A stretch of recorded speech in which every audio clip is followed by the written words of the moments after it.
Variable frequency drives, often referred to as VFD, are crucial components in modern electrical systems primarily used for controlling the speed of alternating current or AC induction motors. Understanding their operation, selection, and application is essential for electricians and anyone involved in industrial automation or motor control. A VFD works by varying the frequency and voltage supplied to the motor, which directly affects its speed. The basic principle behind this is that the synchronous speed of an AC induction motor is directly proportional to the frequency of the applied voltage. The formula for synchronous speed is expressed as Ns equals 120.0 times F divided by P, where Ns is the synchronous speed in revolutions per minute, F is the frequency in Hertz, and P is the number of poles in the motor. By changing the frequency, the VFD effectively changes the motor's synchronous speed, and the motor adjusts its actual speed to match, considering the slip. The main components of a VFD include the rectifier, the DC bus, and the inverter. Firstly, the rectifier converts the incoming AC voltage into direct current, or DC voltage. This is typically accomplished using a diode bridge or a thyristor bridge. In a diode bridge, diodes allow current to flow in only one direction, converting the AC sine wave into pulsating DC voltage.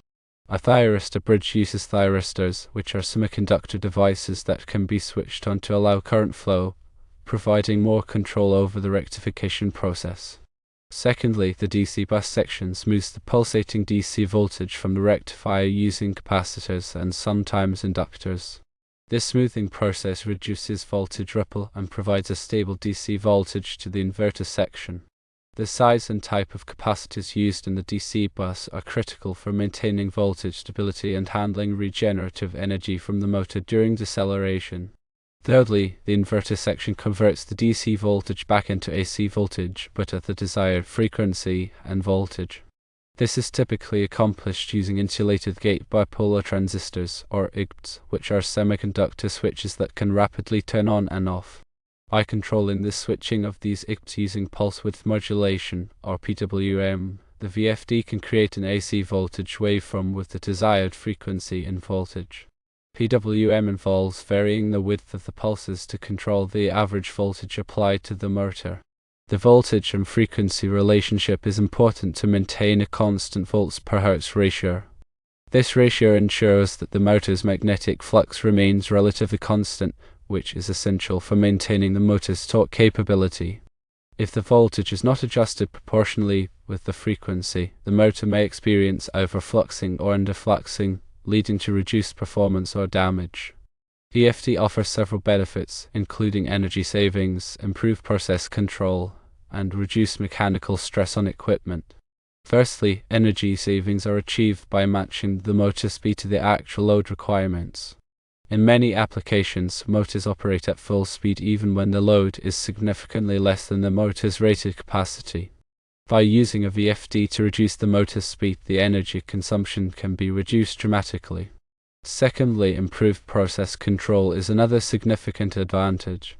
VFD allow for precise control of motor speed and torque, which can improve the accuracy and efficiency of various industrial processes.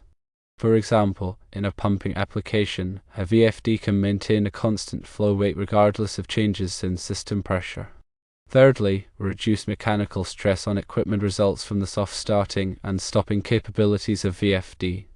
Unlike traditional motor starters that apply full voltage to the motor instantaneously, VFD gradually increase the voltage and frequency, reducing the inrush current and mechanical shock to the motor and connected equipment.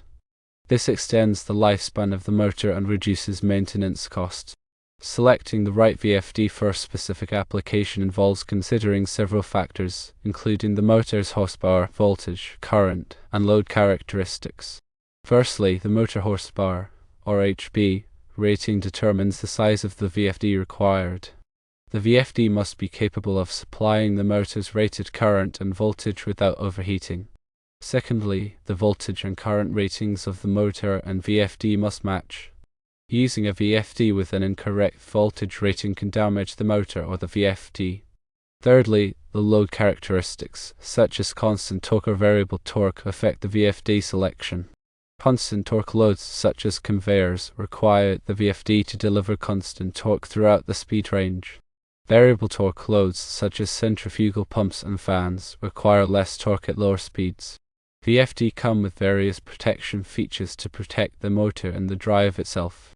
These features include overcurrent protection, overvoltage protection, undervoltage protection, and thermal overload protection. Firstly, overcurrent protection prevents damage to the motor and VFD in the event of excessive current draw. The VFD monitors the current flow into the motor and trips if the current exceeds a preset limit. Secondly, overvoltage protection protects the VFD from damage caused by high voltage spikes on the power line. The VFD monitors the input voltage and shuts down if the voltage exceeds a safe level. Thirdly, undervoltage protection protects the VFD from damage caused by low voltage conditions. The VFD monitors the input voltage and shuts down if the voltage drops below a safe level. Fourthly, thermal overload protection protects the motor from overheating. The VFD monitors the motor's temperature and reduces the motor speed or shuts down the motor if the temperature exceeds a safe limit.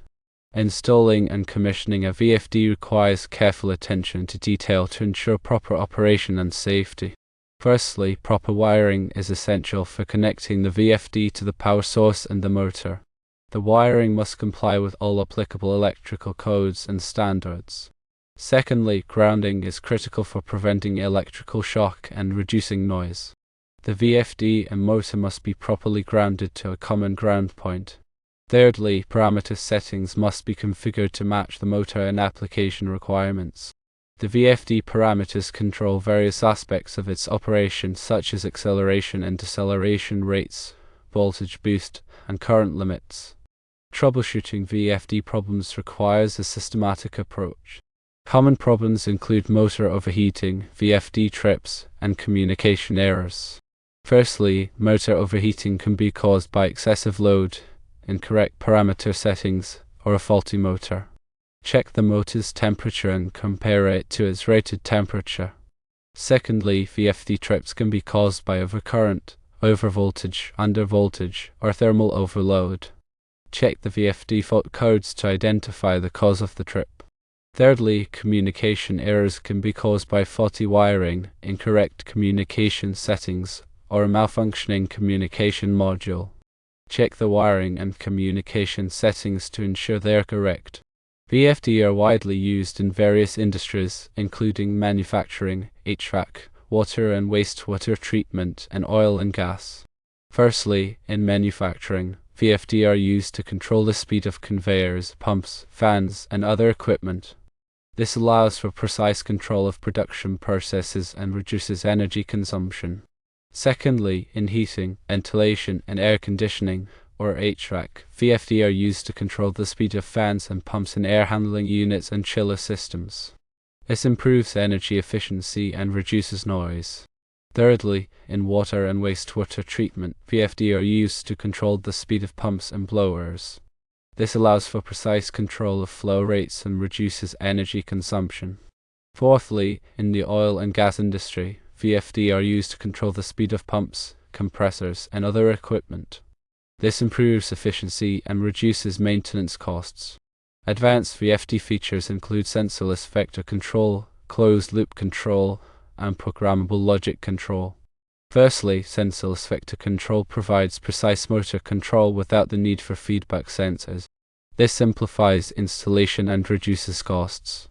Secondly, closed-loop control uses feedback sensors to monitor the motor's speed and torque. This allows for even more precise control and improved performance. Thirdly, programmable logic control allows the VFD to perform simple control functions such as starting and stopping the motor based on external signals. The integration of VFD with building management systems, or BMS, and programmable logic controllers, or PLCs, allows for centralized monitoring and control of motor-driven equipment. This improves efficiency and reduces energy consumption. Firstly, building management systems can monitor the energy consumption of VFD-controlled equipment and optimize the operation to reduce energy costs.